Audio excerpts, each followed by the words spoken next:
We had a terrible time thinking of a title, and we were all sitting in there was Sidney Lotterby, who was an excellent director. He did the first, I think, 13 episodes. And Bob and John and me and Peter Egan, Philip Wilson, I think. And I think the neighbours, dear Jerry and Stanley, who played the neighbours, Howard and Hilda, who were hilarious. And they couldn't think of a title. What are we going to call it? And down at the powers that be were saying, we've got to have this title within sort of an hour. Why haven't you thought of a title? And none of us had.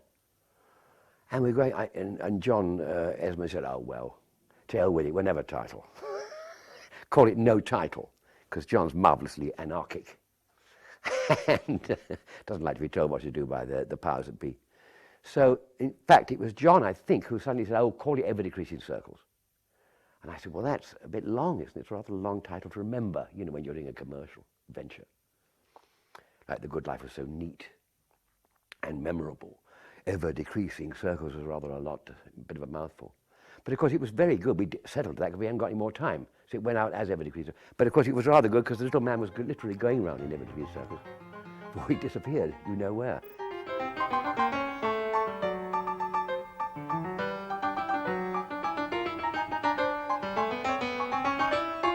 And I had a natural affinity to their writing. I've nearly always played quite ordinary people, like way, way back in black and white television with Prunella Scales, the marriage lines. So I've always been quite good at playing the guy next door, the suburban man, if you like, and which I am. I live in the suburbs. And I think because we got on so well, they had me in mind when they first saw this little chap messing everybody about and being officious. Martin and Tom were both obsessive people. Tom Good was an obsessive man. Martin was obsessive about getting the phone right, and if the cord was, or he'd just think so the thing would go around till it was straight cord. He would like his borders on his garden dead straight. If you laid the table, knives and forks, dead straight. He was obsessive in that. So I think that they thought, well, let Dickie have a go at that because he's very good at playing obsessive people. And it was a lovely part for me. Martin was wonderful for me because I didn't become typecast, as people do. Secondly, I didn't become typecast because in those days we didn't do too many sitcoms. We did, I think, 28. Nowadays they do 50, 60, and people get fed up with them. They're too many. So we were, once the boys were very self-critical and very proud of their work, rightly so. And when they got to the point where they couldn't think of any original ideas, they said, that's it. And they said, do you mind? Well, sorry. I said, no. I said, because you're the writers. You are the most important people. We interpret it, in my case, jolly well, but it's still interpretive. I don't create a thing. I don't write a single line. I've got no talent in that way. And I said, you're the boys. It's your series. If you feel we don't want to go downhill, which everything does after a time, as we see every day on our televisions, get out on top. Finish it. So they said, Good Life, terrific series. Every Christmas, terrific series because we didn't do too many. How do you manage to get this awful little man? How do you think of him? Especially after Tom Good, who was a kind of likable, although self-obsessed kind of person. And he said, well, Bob said that he and John were, I think, strolling around Clapham Common and just paused to see a sort of amateur football match going on there with a referee. And the referee was a little man, and he was terribly, terribly officious and always stopping free kicks and things that didn't need to be done, but always over-disciplining the people who are trying to enjoy a game of football. And so they looked at it, and they had about 5 minutes to go, and the match finished. And the moment it finished, all the players made a beeline for the pub, running, leaving the little man on his own, saying, oh, where are you going then, chap? Are you going to the pub? I won't be a minute. And they were completely ignoring, get the hell out of this awful little man. And they suddenly thought, well, why don't we write a sitcom about an officious little man who's got several skins less, so he takes immediate offense at everything, and he takes everything very personally, and he's obsessive, not just about football, but about the close he lives in, with a very ordinary, rather menial job in real life. So when he comes back to the close where he lives, he runs everything. He runs the football team for the kids, he runs stamp collecting, he runs everything, and takes a very, very, he plays the starring part in his neighborhood and drives everyone up the wall, all the neighbors. But something about him that you can't help hopefully liking. So that was how Martin was born. And Martin was quite a sad character in many ways. People often say, you know, I find him quite touching. And of course, because Bob and John wrote so beautifully about real people, people just can't say, oh, I've got my boss, it's just like Martin. I've got an uncle, just like Martin. So people recognize his type, which is, you know, I take my hat off to the writers who can do that, and they hold the mirror up to nature. And so many things on the television now, they're a bit freakish. But the boys wrote, they didn't write freaks, they wrote people who they knew and knew of, and that everybody knew somebody like that who said, you know, you can't do your garden like that, you know, I'll come in and do it for you. It's the kind of man you just do not want to come to, knock on the door and come for supper. You really could do without Martin, because he'd be telling you exactly where to put your cups and saucers and what washing machine to buy, and he'd be running your life. And people are like that, and other people don't like it. And Bob Larby paid me a great compliment. He said, we've created this horrible little...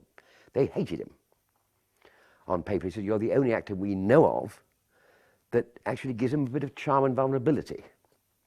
And that was important. Otherwise, he would just be so appalling that people would switch off. And he wouldn't be funny, of course. So you needed a kind of funny man to play him. Regan, it was a joy to work with. We became still are very, very great close friends. He was marvelous because he was everything I'm not. He was very tall, big, very masculine in that way. I mean, I'm quite masculine, but he's very sort of quite sexy, which I'm not. And Martin certainly wasn't. And somebody that I could really sort of dislike. Filming on occasion is great fun, but of course it's hard because it's a tough schedule. It's very quick. You've got to get in and out. And we used to do like 7 episodes. We do 2 weeks filming. So in every episode of 28.5 minutes, to be precise, we do 6-7 minutes in each show, because you couldn't afford it. And budgets for BBC in those days, you know, quite tight. So you can't just, you know, say, oh, if it rains, you do it in the rain. You've got to get the shots in. Penelope Wilton, of course, was a delight. She's a great actress, as we all know, great stage actress. We're very lucky to get her because, again, the part wasn't that marvellous a part. I mean, Peter's part, I think, was better than hers.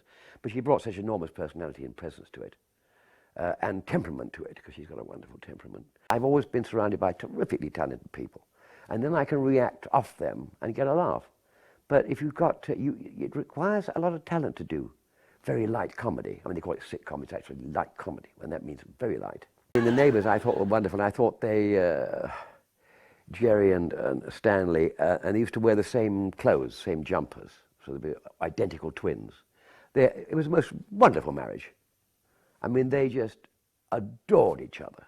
It was an amazingly funny marriage, but I mean, they were inseparable. And if occasionally I was a bit mean to either of them, I mean, they used to really gang up on me. And, oh, come on, Hilda. You say, don't talk to her like that, Martin. It was very much sort of, don't push your luck. Even the great Martin, which he adored, and hero worshipped Martin quite a lot. But when he was tactless to his wife, to Hilda, then Howard was up in arms like that, hit him. And little Martin was quite, oh, sorry, Howard, because he knew that he would actually go for him. Marvellous marriage. And of course, Peter, you know, was just wonderful. I've already think I've said that he's just a wonderful contrast to me in every one way. With an enormous sense of humour. We had quite a lot of trouble sometimes doing it in front of the audience because he would just crack up. He's a terrible giggler. We've got a few outtakes showing him in paralysis.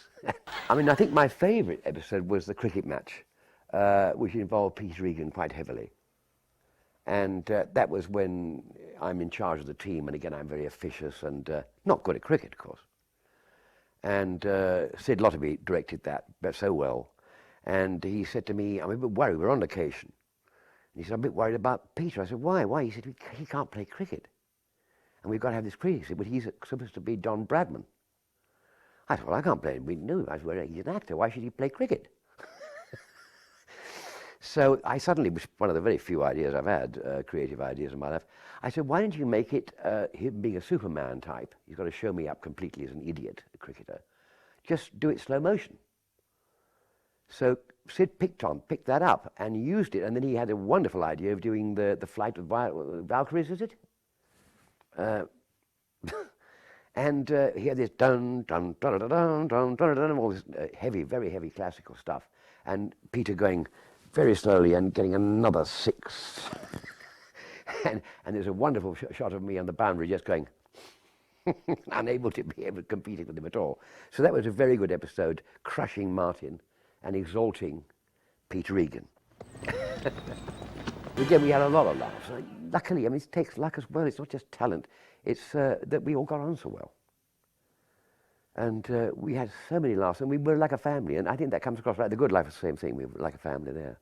And again, luckily, we all liked each other. That comes across out of that cold box in the corner. It comes across that there's an affection for each other that comes across, I think, and makes it a nice show.